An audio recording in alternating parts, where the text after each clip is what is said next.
तो हाँ जी, देखो जी, ये आपकी पत्नी की जन्म कुंडली का चार्ट है।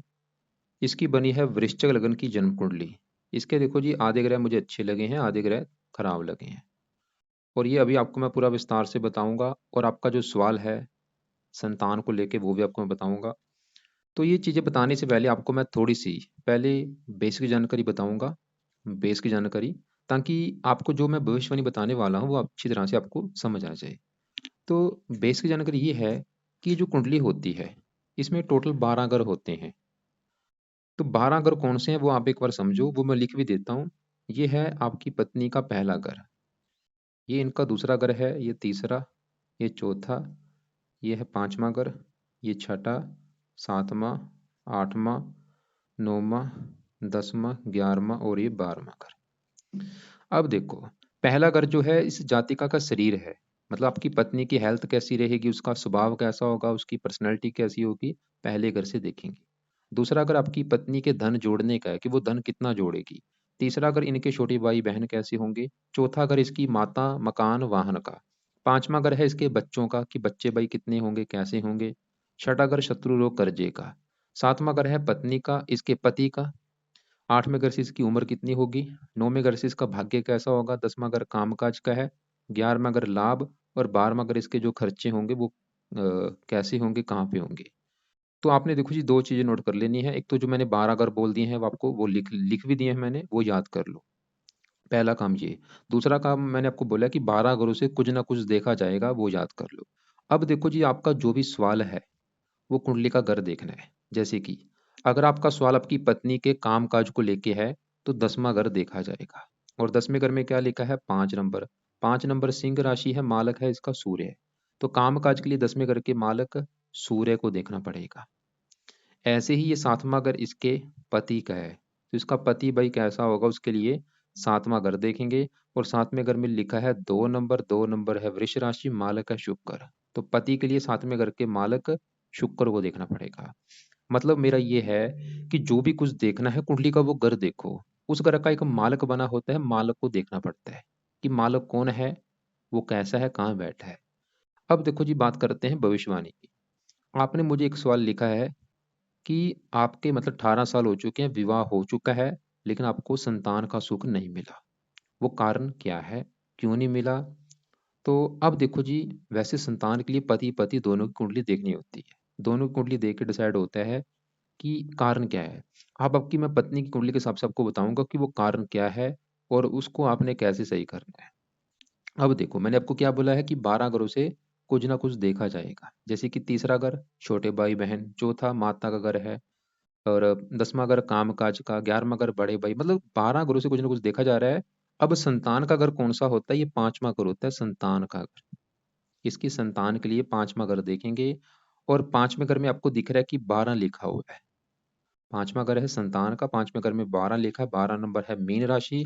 तो 5वें घर का जो मालक है वो है ये गुरु। लिख लो, आप मेरी बात गौर से समझो। तो 5वें घर का मालक है गुरु। तो संतान के लिए किसको देखेंगे, 5वें घर के मालक गुरु ग्रह को। इसके अलावा 5वें घर में मंगल राहु बैठे हैं, इनको भी देखना पड़ेगा। मतलब इस जातिका की संतान कैसी होगी, होगी या नहीं। 5वें घर के मालक गुरु को भी देखना पड़ेगा। और 5वें घर में मंगल राहु बैठे हैं, इनको भी देखना पड़ेगा। मतलब हमें कम से कम 3 ग्रह देखने पड़ेंगे इसकी संतान के लिए। अब देखो जी, इसके 5वें घर का जो मालक 12 लिखा वो गुरु। अगर गुरु की बात करें कि गुरु भाई कुंडली में अच्छा है या बुरा है, तो गुरु देखो जी, अच्छे फल भी देगा, बुरे फल भी देगा। बुरे फल में से बुरा फल क्या देगा। गुरु देखो जी, 5वें घर का मालक है। 5वें घर को अगर पहला घर मान के चले, 1 2 3 ऐसे करके चले, तो ये चौथे घर में यानी कि 12वें घर में बैठा, अपने घर से 12वें घर में। 12वां घर बनेगा हानि का। तो गुरु मतलब ये दिखा रहा है कि ये संतान की हानि करेगा, मतलब संतान को लेकर दिक्कतें पैदा करेगा, गुरु ये दिखा रहा है। गुरु के मतलब मैंने क्या बोला कि अच्छे फल भी हैं, बुरे फल भी। बुरे फल में से बुरा फल गुरु ये दिखा रहा है कि भाई संतान को लेके इसको, जातिका को दिक्कतें आएंगी। बुरा फल ये। अच्छे फल भी उसकी मैं बाद में बात करता हूँ। तो मैंने आपको क्या बोला कि संतान के लिए 3 ग्रह देखने पड़ेंगे। अब देखो जी, 5वें घर में जो मंगल बैठा है, मंगल इसका 5वें घर में अच्छा है। आपको मैं एक एग्जाम्पल समझाता हूँ। एग्जाम्पल ये है कि मान लो एक घर है। मान लो, चलो मैं आपकी घर बात करता हूँ, आपने जो घर बना रखा है उस घर में आपका कोई आके दोस्त बैठ जाए। मतलब आपका कोई दोस्त है, फ्रेंड है, वो आपके घर में जाके बैठ जाएगा, तो क्या होगा, वो आपके घर का अच्छा करेगा, क्योंकि भाई दोस्त है, मेहमान बन के आया है, घर का नुकसान नहीं करेगा। लेकिन मान लो आपके दोस्त के साथ एक आपका दुश्मन बैठा हो। दुश्मन क्या करेगा, घर का नुकसान करेगा, घर में पड़ा टीवी तोड़ देगा, फ्रिज तोड़ देगा, बेड तोड़ देगा, क्योंकि वो आपका दुश्मन है। वो घर का नुकसान करेगा। और आपके दोस्त, अगर आपका मान लो वहीं पे दोस्त बैठा है, तो क्या होगा, वो दोस्त के साथ भी मारपीट करेगा, आपके दोस्त को भी मारे पीटेगा, लड़ाई झगड़े होंगे। वो काम यहाँ पे हो रहा है पांचवें घर में। ये जो पांचवा घर मैंने संतान का घर बोला है भाई, पांचवें घर में आपको दिख रहा है कि 12 लिखा है, 12 नंबर है, मीन राशि, मालक गुरु है। तो ये गुरु का घर है, पांचवा घर है गुरु का। तो गुरु के घर में कौन बैठा है, मंगल। तो मंगल क्या है, गुरु का है दोस्त। मंगल मतलब आपका सवाल है कि मंगल अच्छा है या बुरा है, तो मंगल आपका बड़े लेवल पे अच्छा है। लेकिन साथ में राहु बैठा है, तो राहु ने क्या कर दिया, मंगल के अच्छे फलों को कम कर दिया। जैसे कि दोस्त आपके घर में बैठा होगा, वो तो घर का अच्छा कर रहा है भाई, लेकिन दुश्मन बैठा होगा क्या करेगा, वो घर का भी नुकसान करेगा, आपके दोस्त के साथ भी लड़ाई झगड़े कर देगा। तो राहु क्या कर रहा है, पांचवें घर में गुरु घर में बैठा है, इस पांचवें घर का कर देगा पूरी तरह से नुकसान, ये राहु। और राहु ने मंगल को भी खराब कर दिया। आप ये समझ लो, इस जातिका की कुंडली में मुझे सबसे बड़े लेवल पे जो ग्रह खराब लगा, कौन सा लगा, अगर आपने जाना है, ये राहु लगा है। सबसे बड़े लेवल पे खराब लगा है, आपको मैं अभी विद प्रूफ बताता हूँ क्यों लगा है राहु। और ये भी बताऊंगा खराब फल क्या देगा। देखो, राहु पांचवें घर में ये खराब क्यों लगा है, उसके देखो जी दो तीन कारण है। बड़ा कारण क्या है खराब होने का, आप ये देखो, राहु और केतु, ये सभी ग्रह इस साइड में हैं, और ये राहु केतु ये हिस्सा आप देखो पूरा खाली आपको दिख रहा है। इसे कहते हैं काल सर्प दोष। आपकी पत्नी कुंडली में बना है काल सर्प दोष। ये देखो हिस्सा पूरा खाली है, इस घर में, इस घर में, इस घर में आपको कोई ग्रह नजर नहीं आ रहे, सभी उस घर में नजर आ रहे हैं। तो इसे कहते हैं काल सर्प दोष बना हुआ है, मतलब आपकी पत्नी की कुंडली में काल सर्प दोष बना हुआ है। और ये काल सर्प दोष कौन से घर में बना है, पांचवें घर से। ये राहु कहाँ बैठा है, पांचवें घर में, संतान के घर में। और केतु कहाँ बैठा है, 11वें घर में। अब देखो विद प्रूफ आपको बताता हूँ, ये जो काल सर्प दोष है, इसको क्या कहते हैं, इसे कहते हैं पद्म काल सर्प दोष।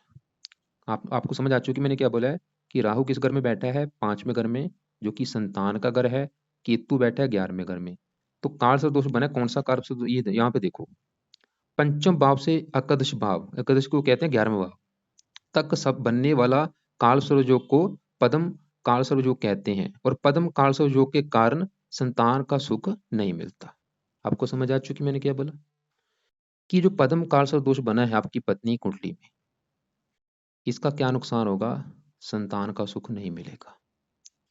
मतलब आप ये समझ लो कि आपको अगर संतान का सुख नहीं मिल रहा आपकी पत्नी को कुंडली के हिसाब से, तो उसका कारण ये जो काल सर्प दोष बना है, पद्म काल सर्प दोष, इसकी वजह से संतान का सुख नहीं मिलेगा।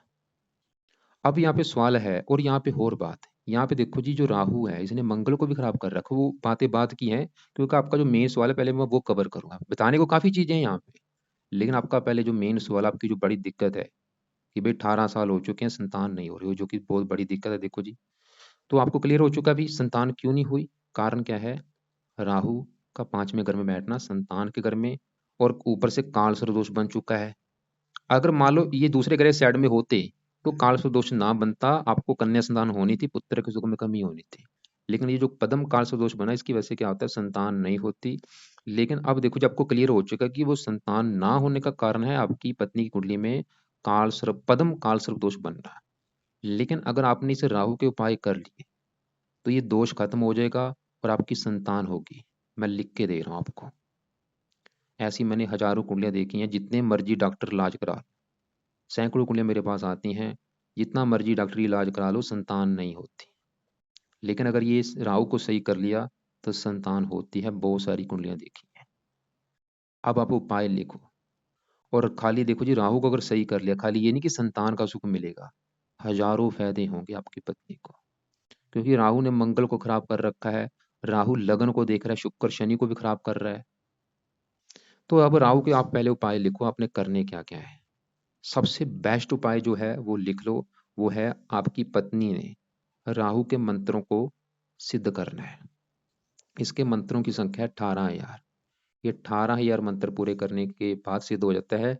लेकिन आप इसको 4 गुना ज्यादा भी कर लेना, 72,000 भी कर सकते हैं, चाहे इसको 1.25 लाख कर लो। चाहे आप ऐसा करो जब तक संतान नहीं होती, मंत्र आप करते रहना है। अब यहाँ पे देखो जी, मंत्र 3-4 प्रकार के होते हैं। मंत्र कौन सा करना है? एक तो है मंत्र ओम राम राहवे नमः, लिख लो कौन सा बोला है, ओम राम राहवे नमः। दूसरा है ओम ब्राम ब्रीम ब्रोम सह राहवे नमः। तो मान लो आपकी पत्नी ने पहले क्या करना है, अभी जो शनिवार, आज क्या है शुक्रवार, कल है शनिवार, कल रात समय ये मंत्र पूरे करने। पहला मंत्र जी ये बोलना है जो मैंने बोला है, ओम राम राहवे नमः, ये मंत्र है ओम राम राहवे नमः। कल शनिवार रात के समय संकल्प लेना। आपकी पत्नी ने कैसे लेना है मैं आपको थोड़ा सा बताता हूँ। उसने बोलना है कि हे राहु देवता जी, मेरा नाम ये है, मेरी जात ये है, वो ये है। राहु देवता जी, आप मेरी कुंडली के 5वें घर में बैठे हैं जो कि है संतान का घर, और वहां पे आप एक काल सर्वदोष बना जो जो जिसको कहते हैं पद्म काल सर्वदोष, और पद्म काल सर्वदोष की वजह से मुझे संतान का सुख नहीं मिल रहा। 18 साल हो चुके हैं विवाह को, अभी तक संतान का सुख नहीं मिला।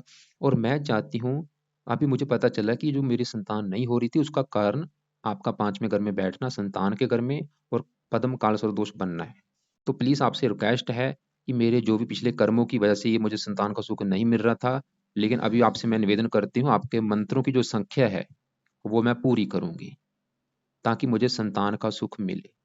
तो इस प्रकार आपकी पत्नी ने ये राहु के कल से संकल्प लेके 18,000 या 4 गुना ज्यादा 72,000 या 1.25 लाख मंत्र पूरे करे। मंत्र है ओम राम राहवे नमः। चाहे इसने 5 माला करे रोजाना, 10 माला करे, कर करके मतलब 1-2 महीना लगेगा ये मंत्र पूरे होने में। मान लो आपकी पत्नी ने ये 18,000 या 72,000 मंत्र पूरे कर लिए, उसके बाद दूसरे नंबर पे क्या करना है, दोबारा फिर 18,000 या 72,000 कौन से करने हैं, तांत्रिक मंत्र करने। पहले कौन से करने हैं, ये मंत्र बोलना है पहले, ओम राम राहवे नमः। ये 18,000 ओम राम राहवे नमः या 72,000 कर लेगी। उसके बाद तांत्रिक मंत्र करने हैं जो कि है ओम ब्राम ब्रीम ब्रोम सह राहवे नमः। पहले ये करे, फिर ये करने हैं। ये मान लो 1-2 महीना लगेगा, करने के बाद फिर ये तांत्रिक मंत्र करने हैं। तो पहला उपाय आपने लिख लिया है भाई। अब दूसरा उपाय लिख लो। आपकी पत्नी ने रोजाना राहु कवच का पाठ रात के समय पढ़ना है, और प्रार्थना करनी है कि राहु देवता जी, जो संतान संबंधी दिक्कतें आ रही वो ना आए, प्लीज संतान का सुख मिले। राहु कवच का पाठ 2 मिनट का पाठ है, 2-3 पाठ रोजाना रात के समय पढ़ने हैं।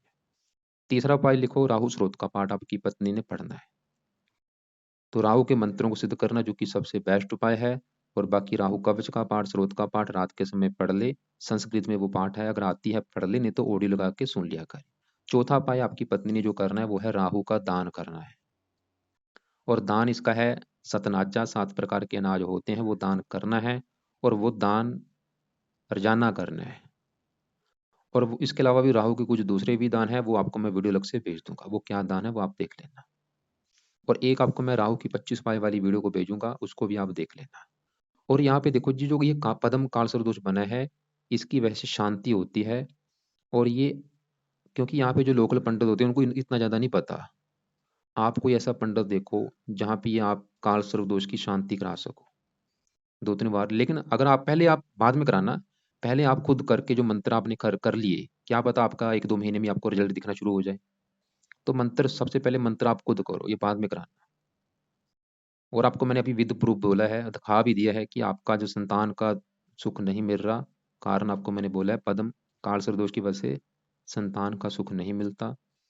बाकी अगर आपने राहु के उपाय शुरू कर दिए, मैं बोलूंगा लिख के दे सकता हूँ, गारंटी है। क्योंकि खाली आपकी बात नहीं है भाई, हजारों कुंडलियां आती हैं, बताता हूँ, रिजल्ट दिखता है उनको। बाकी आपके दूसरा ग्रहों की अगर बात करें, यहाँ पे इसका देखो जी, क्योंकि मैंने आपको क्या बोला था कि 12 ग्रहों से कुछ ना कुछ देखा जाता है। जैसे कि अ, और एक और बात, हाँ, अब और बात नोट करो। आपको मैंने क्या बोला था कि संतान के लिए 3 ग्रह देखने पड़ेंगे। 5वें घर का जो मालक गुरु, वो भी आपको मैंने बोला है कि संतान संबंधी दिक्कतें दे रहा है, लेकिन वो बड़ा कारण नहीं है। मतलब संतान संबंधी जो दिक्कतें आई हैं, 100 में से 95% कारण ये राहु है। थोड़ा सा लाल लगा लो, 5-10% कारण गुरु भी है। तो आपकी पत्नी ने क्या करना है, गुरु का भी सुबह के टाइम मंत्र आप कर लिया करें। गुरुवार से शुरू करेगी, अभी गुरुवार जो आएगा। राहु के जो मैंने पाठ पूजा बोले हैं वो रात के समय, गुरु की आपकी पत्नी ने करना है सुबह के टाइम, गुरुवार से संकल्प लेके कि हे गुरु देवता जी, आप मेरी कुंडली के 5वें घर के मालक हैं जो कि संतान का घर है। मुझे संतान का सुख नहीं मिला, मैं चाहती हूँ संतान का सुख मिले, इसलिए आपके मैं रोजाना मंत्र जाप किया करूँ। तो गुरु का आपकी पत्नी ने जाना, ओम ब्रह्म बृहस्पति नमः ये मंत्र आप करना है, चाहे एक माला कर ले, दो कर ले। इसके अलावा देखो जी एक पाठ है संतान गोपाल स्रोत का पाठ है, वो आप और आपकी पत्नी दोनों ने मिलकर करना है सुबह शाम, संतान गोपाल स्रोत का पाठ। अब देखो जी कोई और बड़ी बात है, क्योंकि आपका मेन मैं फिर बोलूंगा सवाल के हिसाब से मैं ज्यादा चीजें बताता हूँ। तो एक इसकी आपकी पत्नी के ऊपर चली है शनि की दशा, 19 से चली है, 38 में खत्म होगी। और ये बड़ा असर होता है इनका दशा जिसकी होती है, एक बुध की चली है अंतरदशा, ये छठा महीना 22 से, दूसरा महीना 25 में खत्म होगी। शनि इसका देखो जी पहले घर में बैठा है। शनि की सवाल है कि शनि की जो दशा चली वो अच्छा है या बुरा है, तो शनि देखो जी इसको खराब फल देगा। क्या खराब फल देगा? शनि पहले घर में बैठा है, हेल्थ को लेके इसको दिक्कतें आएंगी, हेल्थ खराब कर देगा, क्रोधी बना देगा, जिद्दी बना देगा, कामों में रुकावटें आएंगी, मानसिक चिंता देगा, स्ट्रगल कराएगा। और चौथे घर का मालक का मकान वाहन संबंधी भी दिक्कतें कोई ना कोई। मतलब आपकी पत्नी शनि के भी पाठ पूजा उपाय करे, ताकि जो शनि के बुरे फल है वो ना मिले। और यहाँ पे देखो जी शनि के पाठ पूजा करने से संतान सा लेना देना नहीं है। मतलब मैंने क्या बोला, शनि के पाठ पूजा करने से संतान का कोई लेना देना नहीं है, क्योंकि शनि का डिपार्टमेंट अलग है। ये नहीं कि शनि के मंदिर में जाके बोलेगी कि भाई संतान का सुख मिले, उसका डिपार्टमेंट अलग है। लेकिन शनि के पाठ पूजा करने से हजारों फायदे होंगे, हेल्थ अच्छी रहेगी, मानसिक चिंता नहीं होगी, स्ट्रगल कम हो जाएगा, मकान वाहन के लिए अच्छा है, रोगों से बचेंगी, पति के लिए अच्छा है, काम काज के लिए अच्छा है। तो शनि के लिए पहले, शनि को सही करने के लिए क्या करना, आपकी पत्नी ने वो उपाय लिखना। पहला उपाय, आपकी पत्नी हर शनिवार को शनि के मंदिर में माथा टेकने जाए और वहां पे जाके प्रार्थना करनी है कि शनि देवता जी आपकी जो मेरे ऊपर महादशा चली हुई है वो मेरी अच्छी जाए, मुझे कोई दिक्कतें ना आए, मेरी हेल्थ अच्छी हो, मानसिक चिंता ना हो, इसलिए आपके मैं मंदिर आई हूँ। तो शनि के मंदिर में जाके वहां पे ये प्रार्थना भी करनी है, और शनि के मंदिर में शनि का दान भी करना है। दान क्या है, जैसे कि वहां पे काले जो उड़द की दाल होती है वो दान कर दे, सरसों का तेल दान कर दे, जो शनि के दान है वो दान कर देगी। और वो दान शनि का क्या है वो वीडियो आपको मैं भेज दूंगा। तो पहला उपाय ये मंदिर में जाना मैंने बोला है। दूसरा उपाय, आपकी पत्नी ने रात के समय शनि का एक माला रख ले, रोजाना मंत्र जप कर ले, चाहिए बाद में कर ले, पहले राहु के कर ले, 2-3 महीने, 5-6 महीने बाद में शनि के स्टार्ट कर देगी। ये शनि चालीसा का पाठ रात के समय पढ़ लिया करे। और यहाँ पे देखो जी शनि खराब क्यों है, मैंने आपको बोला है शनि इसका खराब लगा है, कारण क्यों है, क्योंकि शनि के ऊपर पड़ रही है राहु की दृष्टि, राहु शनि को खराब कर रहा है, ये शनि की नीच राशि है और राहु की नीच राशि है। शुक्र को भी खराब कर रहा है, शुक्र की वजह से हेल्थ भी खराब होगी, पति से भी मनमुटाव होगा, काफी चीजें हैं। तो यहाँ पे सूर्य बुध की अगर बात करें, तीसरे घर में बैठा है, सूर्य अच्छा है फिलहाल, बुध भी अच्छा है, आयु के लिए अच्छा है।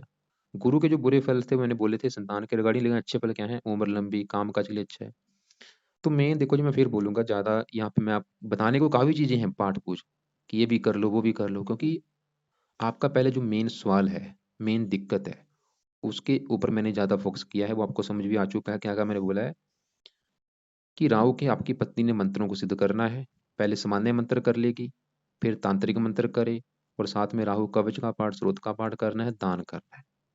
और इसके अलावा मैंने बोला है संतान गोपाल स्रोत का पाठ पति पत्नी दोनों ने करना है, और गुरु का भी मंत्र अब सुबह के टाइम डेली करना है। शनि की बड़ी दशा वो खराब है, उसके लिए शनि के मंदिर में जाना है, वहां पे दान करना है, और रात के समय शनि चालीसा का पाठ या शनि का एक माला मंत्र आप कर लिया करें।